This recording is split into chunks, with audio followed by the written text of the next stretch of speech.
दोस्तों, इंसान को लगता है कि पैसा और ताकत दुनिया की हर चीज खरीद सकते हैं। एक अहंकारी शासक को लगता है कि उसके आगे भगवान भी झुकते हैं। पर क्या सच में ऐसा होता है? क्या होता है जब एक घमंडी राजा का सामना एक ऐसे रहस्यमयी साधु से होता है जिसके पास एक ऐसा झोला था जो पूरी दुनिया की दौलत निकलने के बाद भी खाली ही रहा। एक ऐसी शर्त जिसका अंजाम देखकर पूरे राज्य के रोंगटे खड़े हो गए। आज की कहानी में छिपा है एक ऐसा रहस्य जिसे जानकर आपके जीने का नजरिया बदल जाएगा। कहानी को अंत तक जरूर सुनिएगा क्योंकि इसका अंत आपको सोचने पर मजबूर कर देगा। सदियों पहले सूर्यगढ़ नाम का एक बहुत ही विशाल और समृद्ध राज्य हुआ करता था। वहां का राजा था भद्र प्रताप। राजा भद्र प्रताप के पास इतना धन, इतना सोना और इतनी बड़ी सेना थी जिसका कोई हिसाब नहीं था। उसका खजाना हमेशा हीरे जवाहरातों से भरा रहता था। लेकिन इस अपार धन दौलत ने राजा को अंधा कर दिया था। उसके अंदर इतना अहंकार भर चुका था कि वो खुद को भगवान से भी बड़ा मानने लगा था। एक दिन राजा अपने रथ पर बैठकर राज्य के दौरे पर निकला। रास्ते में एक भिखारी भूख से तड़प रहा था। उसने राजा के आगे हाथ फैलाए। महाराज, 3 दिन से कुछ नहीं खाया, एक रोटी दे दीजिए। राजा भद्र प्रताप ने गुस्से से उसे देखा और अपने सैनिकों से कहा, इस कीड़े को मेरे रास्ते से हटाओ। मेरे राज्य में सिर्फ ताकतवर लोगों की जगह है, इन कमजोर और गरीबों की नहीं। मैं इस राज्य का भगवान हूँ और मेरे दर्शन मुफ्त में नहीं होते। सैनिकों ने उस गरीब को ठोकर मारकर किनारे फेंक दिया। राजा जोर जोर से हंसता हुआ आगे बढ़ गया। प्रजा अपने राजा से डरती थी पर दिल ही दिल में घुट रही थी। सब यही सोचते थे कि इस अत्याचारी राजा का घमंड आखिर कौन तोड़ेगा। वक्त बीता। एक दिन सूर्यगढ़ राज्य में एक अनजान और रहस्यमयी साधु का आगमन हुआ। उसके बाल बिखरे हुए थे, चेहरे पर एक ऐसी चमक थी जैसे हजारों सूरज एक साथ चमक रहे हों, और उसके हाथ में एक छोटा सा पुराना लकड़ी का कटोरा था। साधु नगर के बीचों बीच एक बरगद के पेड़ के नीचे आसन लगाकर बैठ गया। वो ना कुछ बोलता था, न किसी से कुछ मांगता था, बस अपनी आंखें बंद करके ध्यान में लीन रहता। लेकिन उसके आसपास एक ऐसी ऊर्जा यानी एनर्जी थी जो लोगों को अपनी तरफ खींच रही थी। जो भी उसके पास जाता उसके मन को एक अजीब सी शांति मिलती। धीरे धीरे पूरे राज्य में उस रहस्यमयी साधु के चर्चे होने लगे।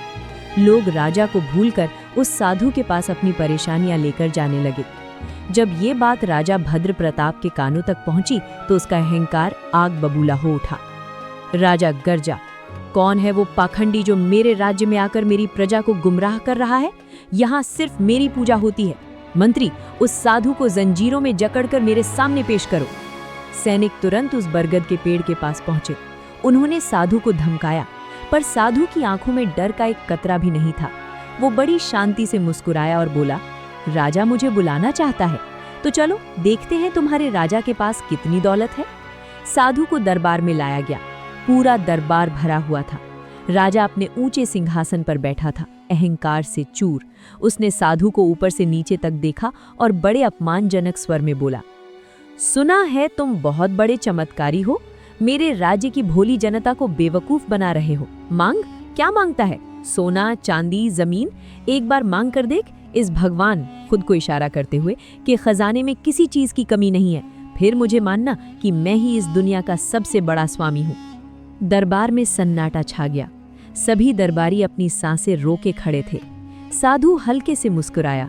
उसने अपना पुराना लकड़ी का कटोरा राजा की तरफ बढ़ाया। साधु शांत पर गंभीर आवाज में, हे राजन, मुझे ना तुम्हारा जमीन चाहिए न तुम्हारा महल। मैं तो एक सन्यासी हूँ, बस मेरी एक छोटी सी भूख है। अगर तुम सच में इतने महान और ताकतवर हो तो मेरे इस छोटे से कटोरे को अपने सोने के सिक्कों से भर दो। राजा ने उस छोटे से कटोरे को देखा जिसमें मुश्किल से एक मुट्ठी सिक्के आ सकते थे। राजा जोर से ठहाका मारकर हंसा। बस इतना ही? एक पुराना कटोरा?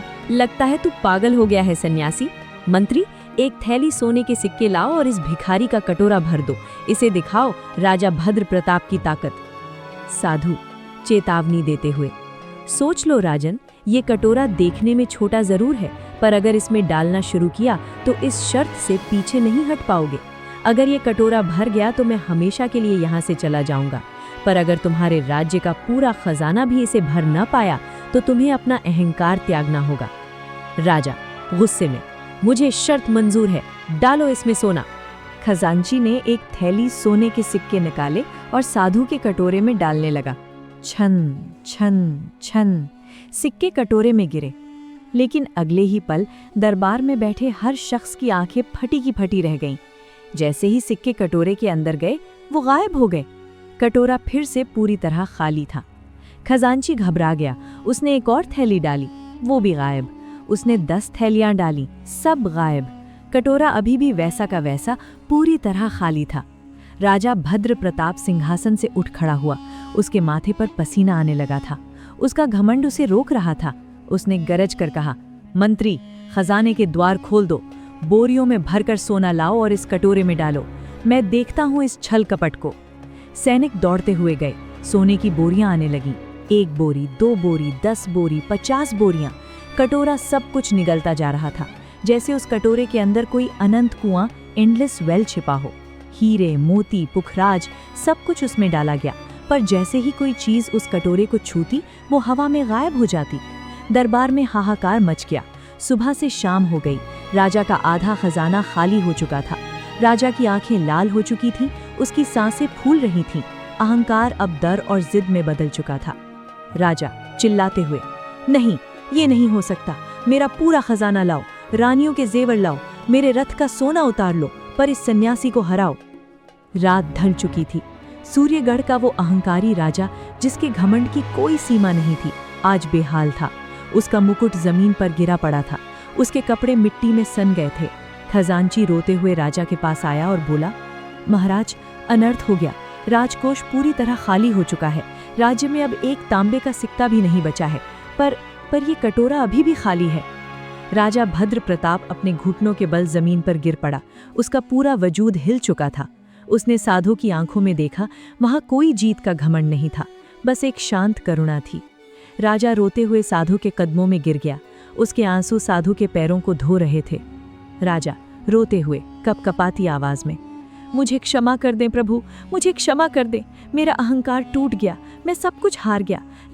लेकिन मुझे बस एक बात बताइए, ये कटोरा किस चीज का बना है? इसने मेरा पूरा राज्य निगल लिया, पर यह भरा क्यों नहीं? साधु ने प्यार से राजा के आगे झुककर उस पुराने कटोरे को उठाया। उसने राजा के माथे पर हाथ रखा और एक ऐसी बात कही जो सदियों तक लोगों के दिलों में छप गई। साधु, राजन, ये कटोरा लकड़ी या मिट्टी का नहीं बना है।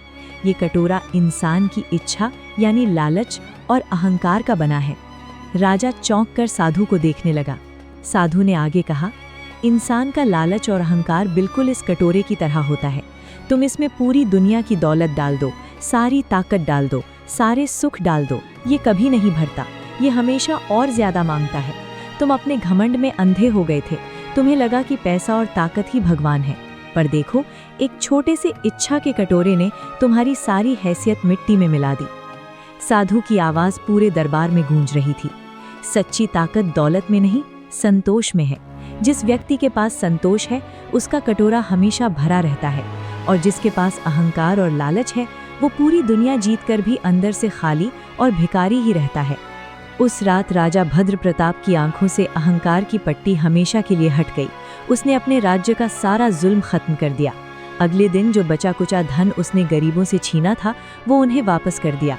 वो रहस्यमयी साधु बिना कुछ लिए उसी रात वहां से अलोप हो गया, पर वो पीछे छोड़ गया एक ऐसी सीख जिसने एक अत्याचारी राजा को एक न्यायप्रिय और दयालु सेवक बना दिया। दोस्तों, इस कहानी से हमें एक बहुत बड़ी सीख मिलती है। हमारी जिंदगी भी उस कटोरे जैसी बन चुकी है।